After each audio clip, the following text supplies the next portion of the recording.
নমস্কার, কাকলিস কুকিং হাবের নতুন আরেকটি ভিডিওতে আপনাদের সব্বাইকে স্বাগত।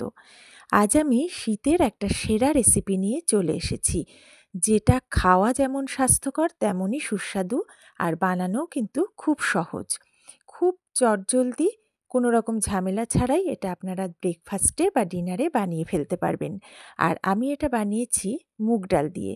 তাহলে চলুন আমার সাথে থেকে সম্পূর্ণ রেসিপিটা দেখে নিন। এখানে আমি একটা বাটির মধ্যে নিয়ে নিচ্ছি ১ কাপ মুগ ডাল।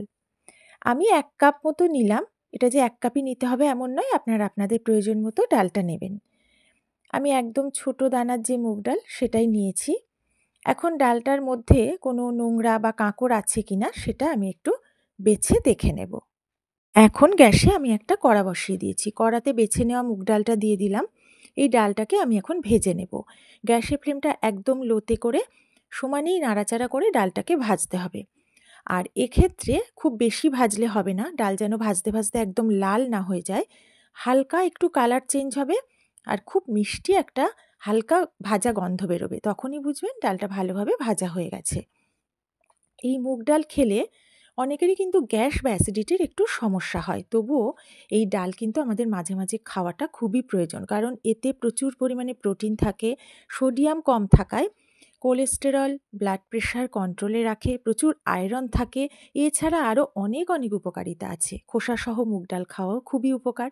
তাই একটু সমস্যা হলেও মাঝে মাঝেই কিন্তু আমাদের এই ডালটা খাওয়া খুবই প্রয়োজন। ডালটা ভাজা হয়ে গেছে, একদম ঝুরঝুরে হয়ে গেছে। আমি গ্যাসের ফ্লেম অফ করে দিয়েছি। গরম কড়াতে কয়েক সেকেন্ড নেড়েচেড়ে নিয়ে একটা বাটিতে ঢেলে নিলাম। ডাল ভাজা হয়ে যাওয়ার পরে গরম কড়াতে কিন্তু একদম রাখা যাবে না। এবারে এর মধ্যে আমি জল দিয়ে দিলাম। এটাকে হাত দিয়ে ঘষে ঘষে বেশ ৩-৪ বার জল পাল্টে পাল্টে ডালটাকে ভালো করে ধুয়ে নেব। এখন গ্যাসে আমি আবারও কড়া বসিয়ে দিয়েছি। কড়াতে দিয়ে দিলাম বেশ কিছুটা জল। জলটা একটু বেশি করে এই সময় কিন্তু দিতে হবে। এবার জলটা আমি হালকা গরম করে নিয়েছি আর গ্যাসের ফ্লেমটা লো করে দিয়েছি। এবারে ভালো করে ধোয়া এবং জল ঝরিয়ে রাখা ডালটা এই গরম জলের মধ্যে আমি দিয়ে দিলাম। ডালটা দেওয়ার আগে জলটা কিন্তু হালকা গরম করে নিতে হবে। এবারে আমি ডালটাকে জলের মধ্যে অল্প কিছুক্ষণ একটু নেড়েচেড়ে নেব। এটা কিছুক্ষণ নেড়ে নেওয়ার পরে কিছু উপকরণ আমি এতে অ্যাড করব। এখানে আমি একটা ছোট বিটের অর্ধেকটা একদম মিহি করে আর ছোট্ট ছোট্ট করে কুচিয়ে নিয়েছি। আপনারা চাইলে এর থেকেও মিহি করে কেটে নিতে পারেন। বিট খাওয়া তো ভীষণই উপকার, তাই বিটটা আমি এখানে ব্যবহার করলাম। এখন একটা ছোট পেঁয়াজের অর্ধেকটা আমি মিহি করে কুচিয়ে নিয়েছি, সেটাও আমি এর মধ্যে দিয়ে দিচ্ছি। আপনারা যদি পেঁয়াজ খেতে না চান, পেঁয়াজটা স্কিপ করে দেবেন। দিচ্ছি একটা চেরা কাঁচা লঙ্কা, একটা তেজপাতা মাঝখান থেকে ছিঁড়ে দিলাম, দিয়ে দিচ্ছি ৩টে ছোট এলাচ একটু ফাটিয়ে দিয়েছি, দিলাম কয়েকটা লবঙ্গ আর ২টো দারচিনি স্টিক, আর দিচ্ছি ১ চা চামচ লবণ। এখানে লবণটা অবশ্যই স্বাদ মতো দেবেন, আর যে যেমন ঝাল খান সেই বুঝে কিন্তু লঙ্কাটা এখানে আগেই দিয়ে দেবেন। এবারে খুব ভালো করে নেড়ে চেড়ে উপর নিচ করে এটাকে মিশিয়ে নিচ্ছি। গ্যাসের ফ্লেমটা হাই করে দিয়েছিলাম। ডালটা ফুটে ওঠার পরে গ্যাসের ফ্লেমটা লো করে দিয়েছি। এখন ডালের উপরে যে সাদা ফেনা মতো অংশ ভেসে উঠেছে সেটা একটা খুন্তি দিয়ে ফেলে দিচ্ছি। আগেও একটু ফেলে দিয়েছি। এগুলো সব ফেলে দেওয়ার পরে গ্যাসের ফ্লেমটা লো টু মিডিয়ামে করে ঢাকা দিয়ে আমি ৫ মিনিট মতো এটাকে ফুটিয়ে নিয়েছি। এখন ভালো করে এটা মিশিয়ে দিচ্ছি। এটা কিন্তু আরও একটু সেদ্ধ হবে, অল্প সেদ্ধ হওয়া শুরু হয়েছে। এই সময়ে আমি এর মধ্যে দিয়ে দিচ্ছি টমেটো কুচি।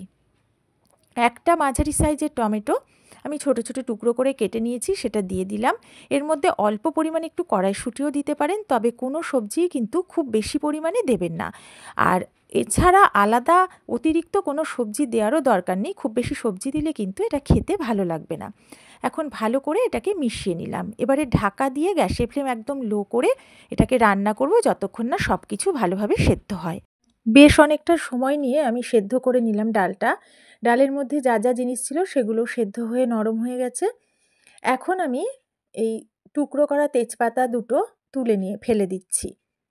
এবারে আমি একটা বিটার নিয়ে সেই বিটারটা দিয়ে ২ হাতে ঘুরিয়ে ঘুরিয়ে খুব ভালো করে ডালটাকে ঘেঁটে নিচ্ছি, যাতে সব কিছু ঘেঁটে ভালোভাবে মিশে যায় আর এর মধ্যে যে উপকরণগুলো আছে সেগুলোও বেশ ভালোভাবে একটু ঘেঁটে যায়।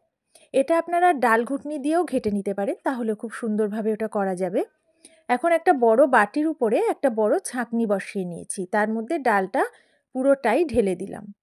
এবারে একটা স্প্যাচুলা দিয়ে এটাকে সমানেই নাড়তে থাকবো। তার ফলে ডালের পাতলা অংশটা তো বাটির মধ্যে পড়বেই, ডালের ঘন অংশটাও কিন্তু বাটির মধ্যে পড়ে যাবে। এই ছাঁকার ব্যাপারটা এটা কিন্তু কাপড় দিয়ে না করে ছাঁকনি দিয়ে করাই বেশি ভালো। তাহলে খুব সহজে এবং তাড়াতাড়ি ডালের ঘন অংশটা কিন্তু বাটির মধ্যে পড়ে যাবে। এইভাবে সমানে ঘুরিয়ে ঘুরিয়ে একটু চেপে চেপে একটু সময় নিয়ে আমি এটাকে করে নিচ্ছি কাজটা।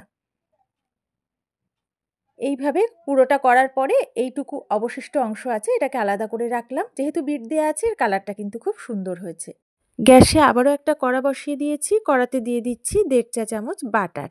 এখানে আপনারা বাটারের বদলে ঘি দিয়েও করতে পারেন। বাটারটা দেওয়ার পর গ্যাসের ফ্লেম লোতে রেখেই বাটারটাকে ভালো করে গরম করে নিলাম। এখন একটা ছোট পেঁয়াজের অর্ধেকটা মতো পেঁয়াজ নিয়ে ভালো করে কুচিয়ে আমি বাটারের মধ্যে দিয়ে দিলাম আর দিয়ে দিচ্ছি একটু লবণ। এখন গ্যাসের ফ্লেমটা লোতে রেখেই পেঁয়াজটা ভেজে নেব। এখন কিন্তু পেঁয়াজ বেশ লাল করে ভাজবো না, পেঁয়াজটা একটু নরম হবে আর কাঁচা ভাবটা একটু চলে যাবে। সেই অবস্থা পর্যন্ত পেঁয়াজটাকে ভেজে নেব। পেঁয়াজটা ভাজা হয়ে গেছে, এখন ছেঁকে রাখা ডালটা আমি এর মধ্যে দিয়ে দিচ্ছি।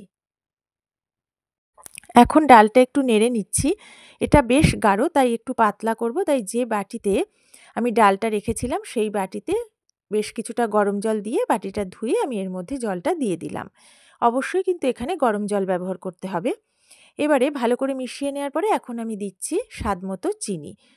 চিনিটা আপনারা না চাইলে অবশ্যই স্কিপ করতে পারেন, তবে একটু চিনি দিলে স্বাদটা ব্যালেন্স হবে। এবারে গ্যাসের ফ্লেমটা হাই করে দিয়ে আমি এটাকে ২ মিনিট মতো ফুটিয়ে নেব আর মাঝে মাঝে কিন্তু নেড়ে দেব। যারা প্রথম থেকে এতক্ষণ আমার সাথে থেকে ভিডিওটা দেখছেন তাদের সবাইকে আমার সাথে থাকার জন্য অনেক অনেক ভালোবাসা। এবারে গ্যাসের ফ্লেমটা লো করে দিয়ে আমি দিয়ে দিচ্ছি প্রায় ১ চা চামচ মতো গোলমরিচ গুঁড়ো। গোলমরিচ গুঁড়োটা দেওয়ার পরে আমি ভালো করে নেড়েচেড়ে একটু মিশিয়ে নিচ্ছি। এটা দেয়াতে এর স্বাদটাও যেমন ভালো হবে, গন্ধটাও খুব সুন্দর হবে। এখন আমি একটু দেখিয়ে দেব যে এর গাঢ়ত্বটা আমি কতটা রেখেছি। আমি এটাকে একটু পাতলাই রেখেছি। দেখুন ঠিক এরকম রেখেছি। আপনারা চাইলে এটাকে আরেকটু গাঢ় করতে পারেন। জল কম দিলে এটা আরেকটু গাঢ় হয়ে যাবে। এবারে আমি গ্যাসের ফ্লেমটা অফ করে দিয়ে দিচ্ছি লেবুর রস। ঠিক এই সাইজের লেবুর টুকরো ৪ টে আমি রস করে এর মধ্যে দিয়ে দিচ্ছি। লেবুর রসটা দেওয়ার পরে ভালো করে একটু মিশিয়ে নেব। তারপরে আমি এটাকে ঢাকা দিয়ে ৫ মিনিট স্ট্যান্ডিং টাইমে রেখে দেব। গরম গরম ধোঁয়া ওঠা মুগ ডালের এই স্যুপ শীতের রাতে খেতে কিন্তু অসাধারণ লাগে আর পেটও ভরা থাকে অনেকক্ষণ। আর এটা দেখতেই পেলেন বানাতে বিশেষ কোনো ঝামেলা নেই, সময়ও লাগে খুব অল্প। যদি আমার রেসিপিটা ভালো লাগে অবশ্যই বাড়িতে বানিয়ে খাবেন আর আমার ভিডিওতে একটা লাইক করবেন, পারলে একটু শেয়ার করবেন। সবাইকে অনেক অনেক ভালোবাসা আর ধন্যবাদ জানিয়ে আজকের মতো বিদায় নিচ্ছি।